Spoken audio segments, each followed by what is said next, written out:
Иванова Полина. 70-й Комарова Анастасия.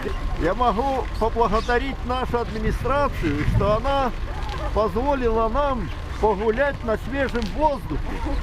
Спасибо ей. Это безобразие. Получается, что люди лучше организуются, чем наша власть. Вот что получится. А это для власти опасно. Я есть так предлагаю. Опасно. Может организоваться ведь и для других целей. Имейте в виду. Сюда ко мне все лицо. Друг за другом две колонны. Раз, два, быстрее. Две колонны. Первая, вторая. Вторая.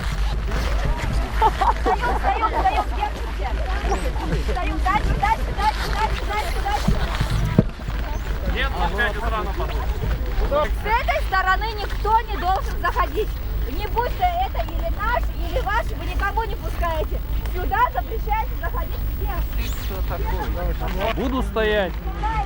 Жена зайдет, подаст заявление, все равно буду стоять. Людей надо прикрыть, чтобы их также не ударили, их также не задели. Мне с этими людьми учиться потом, ну, дети, то есть, естественно, наши будут учиться. Электронной очередью с билетиком приходишь, и уже никто не может Во-вторых, надо просто добавить еще один класс.